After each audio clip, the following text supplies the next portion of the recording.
Chapter 32. A Strange Supplement. Blue. Sia sweeps another fugitive lock of Avery's hair into place before settling back down against Nick. We've found our way into an oddly clustered cuddle pile that has to shift every time Sia decides to change targets. She's offered to braid everyone's hair in a different style, and although Ande's is too short to be anything more than played with, and mine doesn't stay without a tie, it is a rather nice experience. Each of us is getting pampered, at least a little today. "If you don't belong to a first year, then who is it?" the Shearwater questions as she slides a little further into Ande's lap.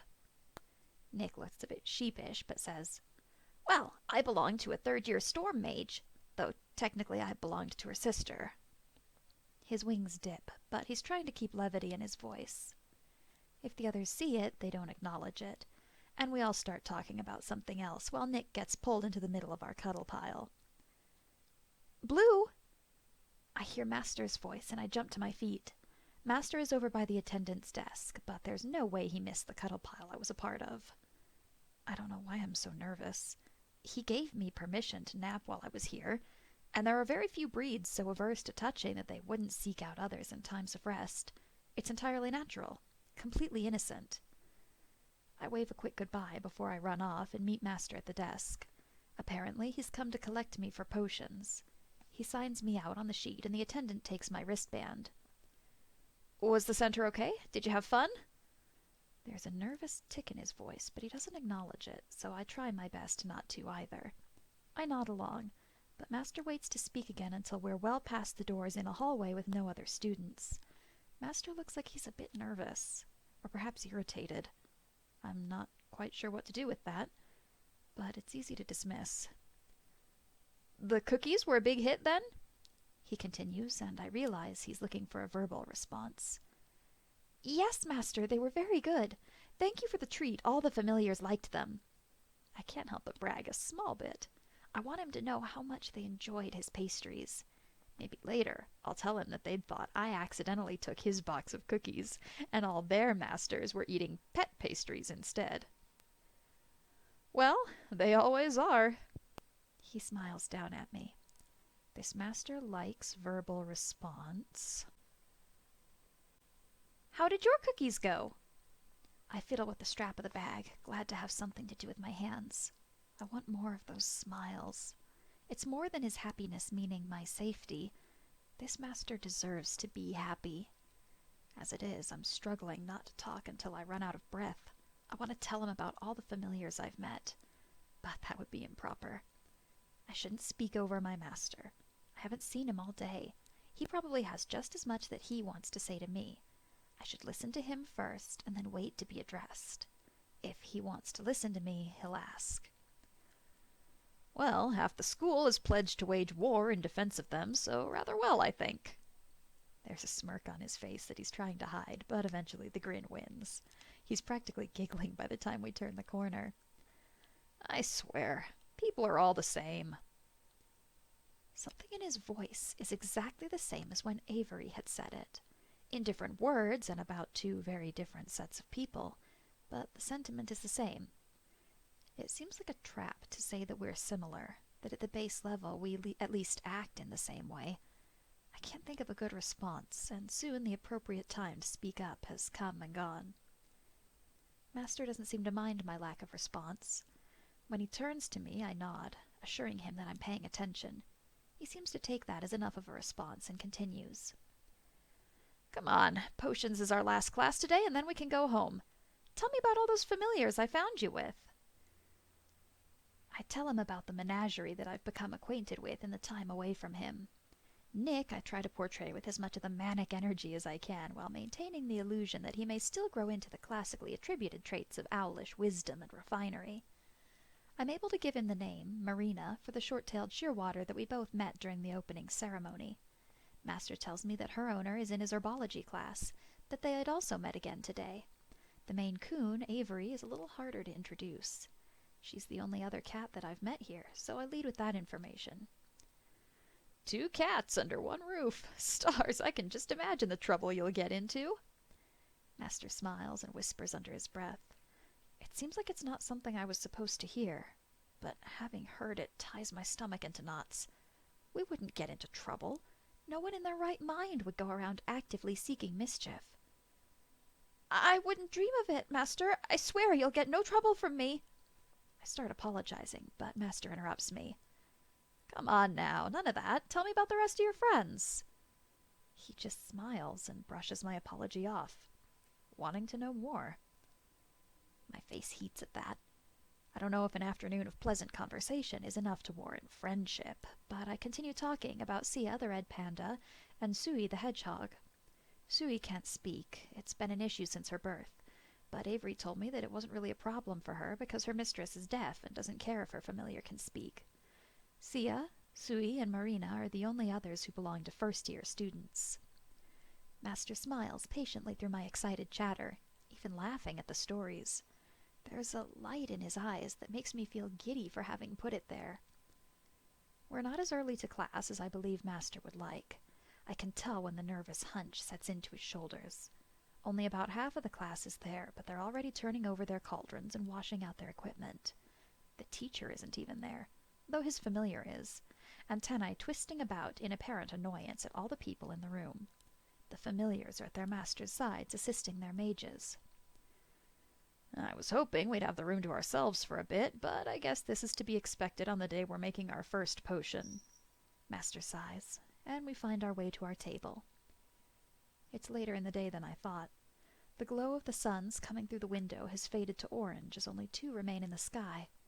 There's a warmth in my chest that has nothing to do with the light. This is the spot I chose for Master, the task he entrusted me with. I wonder if I'll be able to sit here at any point this semester without color bleeding into my cheeks. Is there anything I can do to help? It comes out in a rush as I turn away from the window and try to ignore the squeezing in my heart.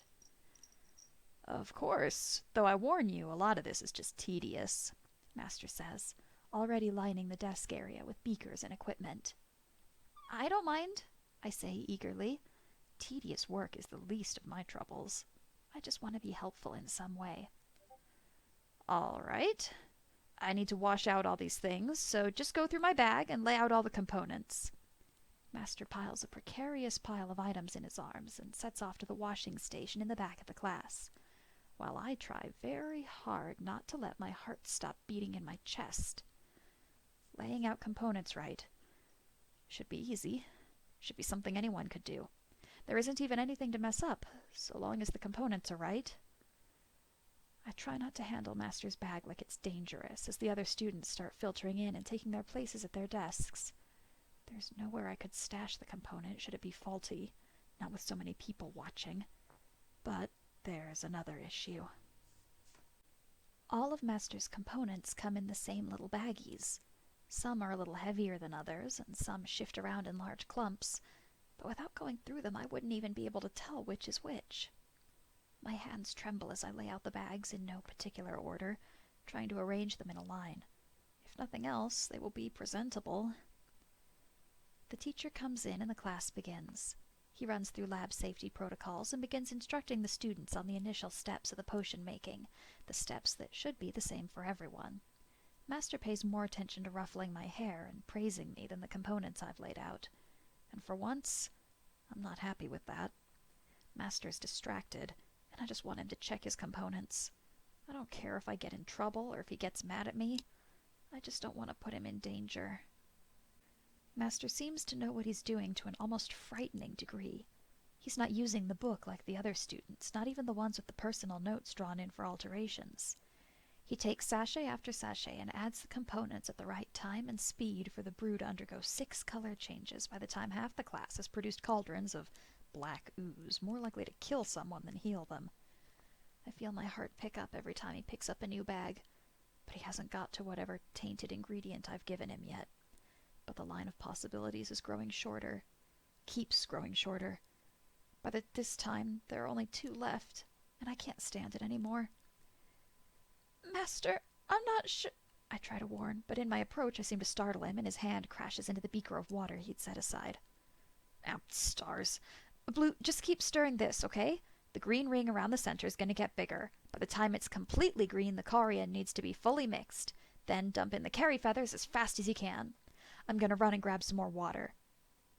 He moves my hands to the glass stirring rod as he speaks before he picks up the remarkably unshattered beaker and starts off to the water station. But I try to speak as soon as my mind catches up with me. I need to warn him about the components. I can't be the one doing this. I don't know the first thing about potions. Just don't stop stirring. It'll gelatinize if you don't keep it in motion, he orders before he turns away, and I find myself caught in the repetitive motion of stirring the pot, watching the green ring grow wider. It's going quick, so I don't have much time. I spill out the contents of the 2 bags. One has small brown root-looking chunks, and the other is my feathers. The chunks go into the cauldron, and the green isn't slowing down. I try to breathe slow. It's going to be fine. Someone will see this. They'll know something's wrong. A quick glance reveals that no one is watching. The students are all nose-deep in their books, the familiars are at their sides, even the teacher is distracted with another student's failure. The potion's simmering green, and I have no choice. The simple white and blue feathers lie very innocently on the table. Inert, they don't seem like anything special. All I can do is pray they won't explode in this mixture. Stars, please be all right. I let the feathers drop into the bubbling liquid, satisfied that it won't be Master who gets hurt at least. The rest of the world goes slow as they drift down, my heart doing double time. Those aren't Carrie feathers, I hear a soft but toneless voice say. I look up to see Tulla, antennae twitching and hair pulled up so far over her eyes I'm surprised she can see at all. But I have no doubt she's right. She works with components all day. I just wish she'd come over a little sooner. When I look down, the feathers are already mixing into the potion. The potion blows such a bright yellow tone that I have to shield my eyes. The good news, the potion didn't explode. The bad news, everyone in class is staring at us. Maybe I shouldn't have promised that I'd be no trouble.